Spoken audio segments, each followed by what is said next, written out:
ایک بادشاہ نے ایک دن اپنا محل سجایا، پھر سب درباریوں کو اکٹھا کیا اور اپنے سارے خزانے سجاوٹ کے لیے رکھ دیے۔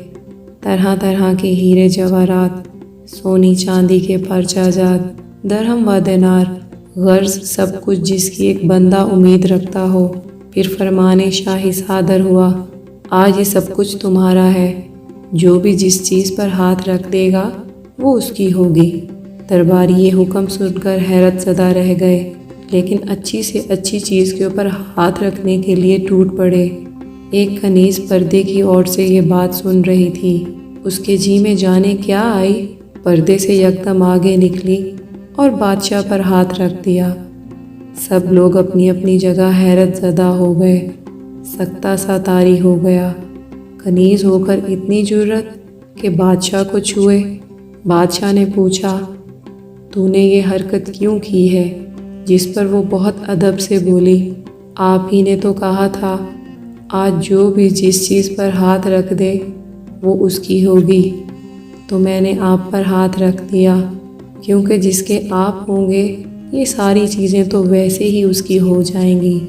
بادشاہ جواب سن کر حیران ہوا اور انعام و اکرام کے ساتھ اس کی ملکہ بننے کی خواہش بھی پوری کی گئی۔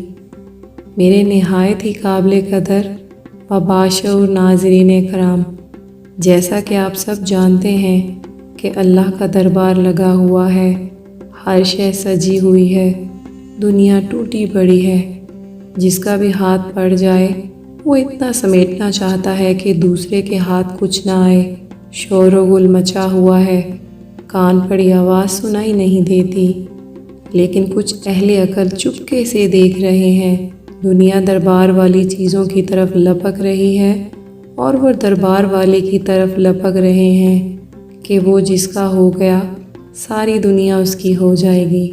اللہ تعالیٰ مجھ گناہ گار سمیت تمام مسلمان عالم کو دنیا کی اس مادی چیزوں سے اپنی پناہ نواز کر بس اپنا کر دے اور تا حیات صراط مستقیم پر چلنے کی کامل توفیق عطا فرما دے۔